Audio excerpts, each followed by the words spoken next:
corpse looks at you with bulging white eyes. The face around them does not look human. It's swollen and ready to burst. His lips are fish-like and his tongue like a ball gag in his mouth. You seem to be holding your breath.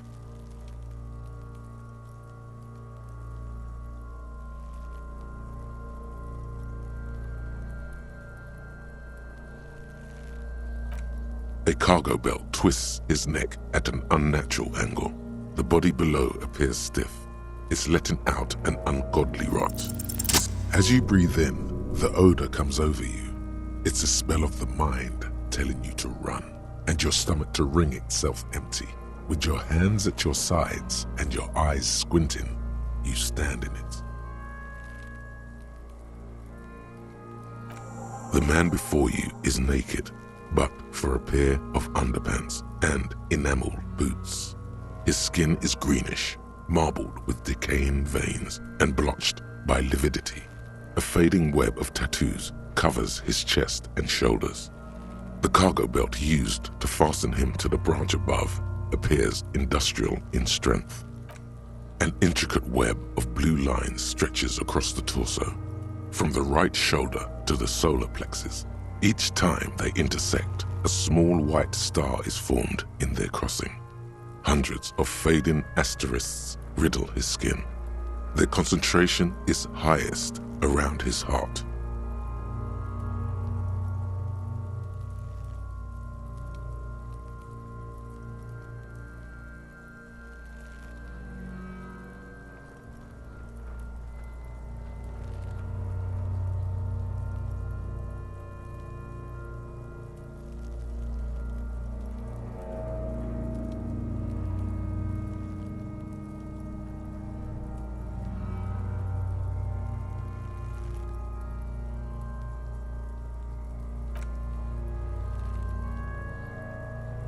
Of no nation that I know of. If anything, it reminds me of religious illumination, last or penultimate century. Men who live harsh lives often turn to innocentic worship. But which one? I see no trace of a humanoid figure. The pattern does not stir patriotic or religious sentiment in you. What it does is speak to the wounded, limping animal, the male in particular, unable to communicate in anything more than grunts. It's impossible to tell if its advice is right or wrong. So am I.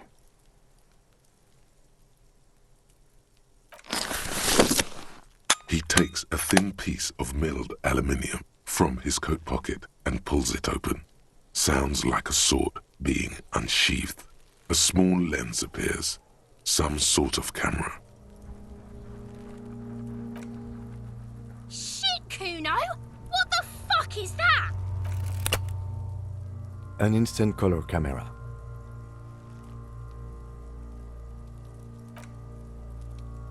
I have only 2 ampoules, so nobody move. I don't want to waste one. A sound, a shrill flash, followed by the breaking of a small ampoule of glass. You see streams of color pour onto the thick, glossy piece of paper, rolling out. In case we need it.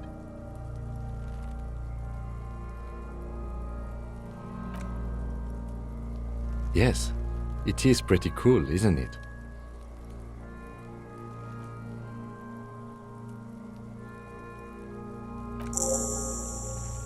It contains insight to the victim's person.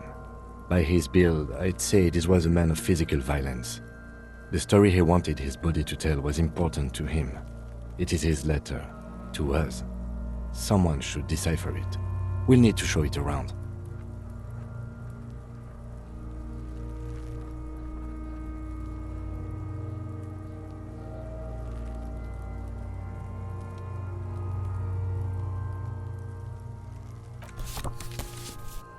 Here, a souvenir. Don't lose it. The glassy-eyed corpse looks by, his mouth mute and his skin as colorful as the chemical rainbow on the photo paper, teeming with opportunistic organisms. His eyes are milky white and blind to the world, protruding comically from their sockets. There is no one home, just subaquatic terrors there. Dark brown hair grows on his head.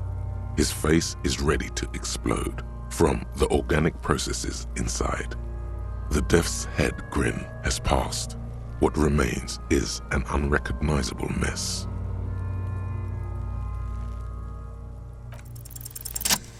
I'm gone.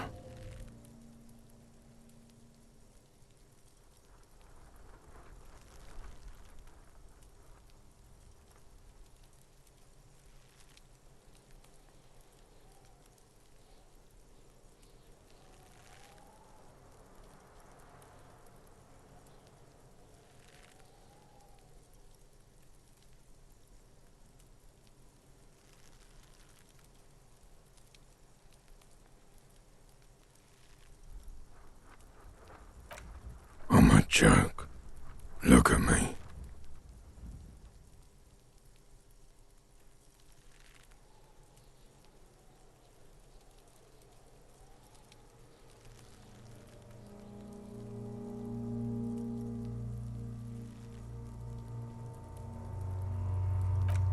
There is nothing funny about jokes either. A killer, a motherfucker, and a killer. Takes one to know one. Go ahead, Coppo.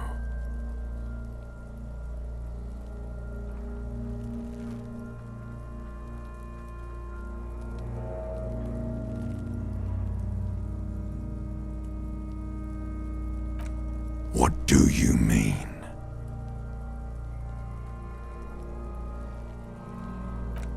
It's the power of your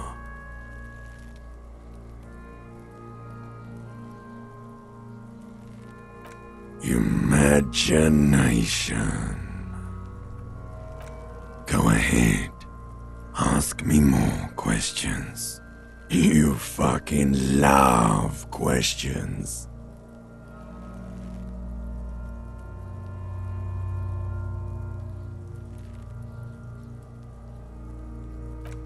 Because you're a copperoonie. Look at all of them go. Do you want more questions?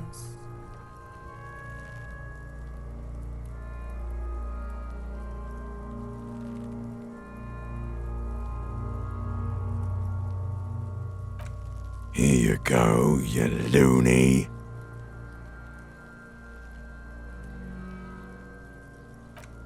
Into the wild pale yonder. In the past, way out in the west.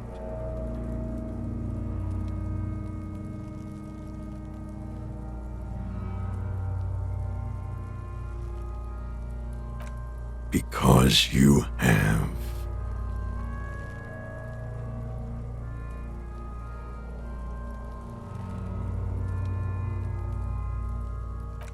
Fuck no. You're no Rooney.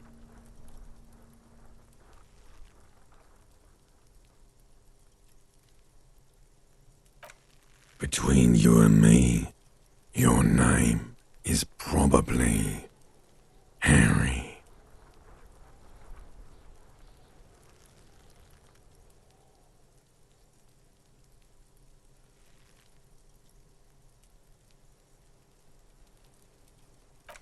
Good for you.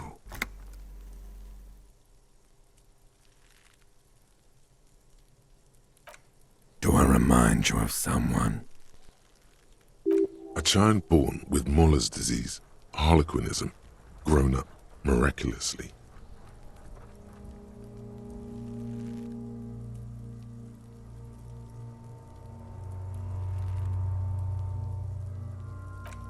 Sure I do. You just don't want to admit it. Come back later, Corpo. Amuse yourself with my frank manners and my memento mori features.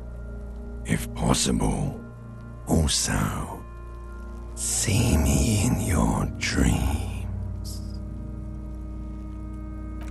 Of course, you have questions, don't you? The power of your... A child born with Muller's disease, harlequinism, grown up miraculously. You sure I got out of that one, Coppellini?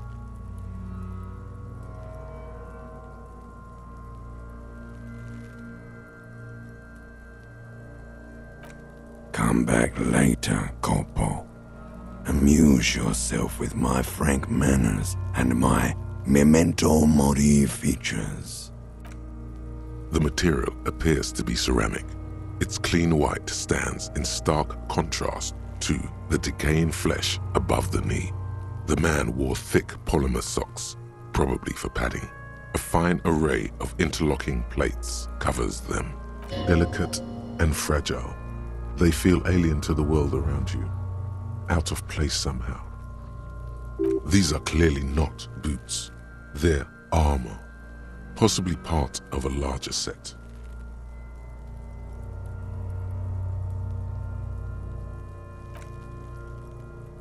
Indeed. Technically speaking, these are sabatons, not boots.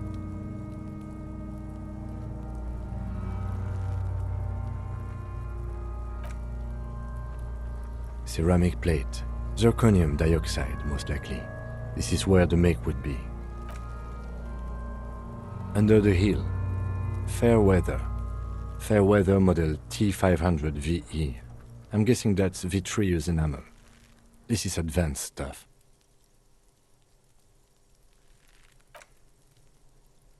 It is. It's expensive.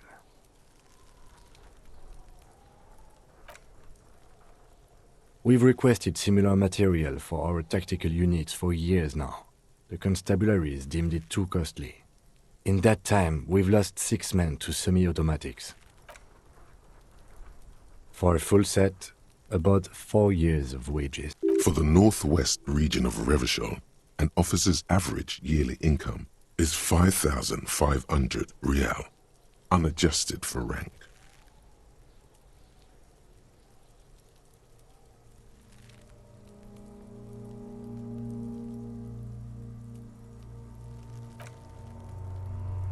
Not too much, yes.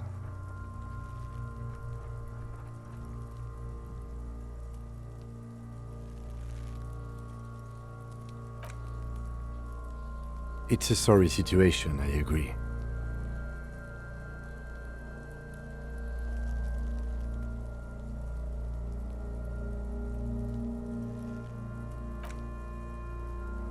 That's for us to find out.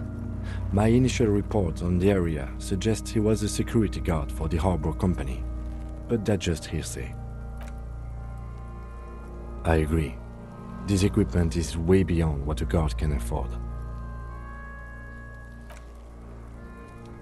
The locals probably scavenged it.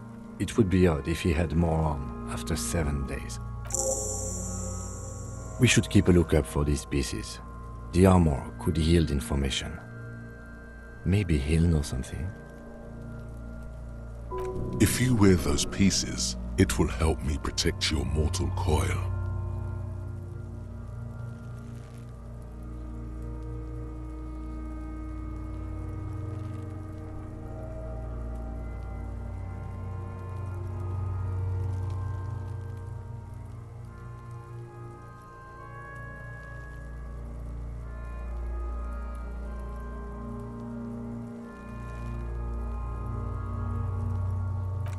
The sabatons dangle off the man's decaying form, ageless and synthetic.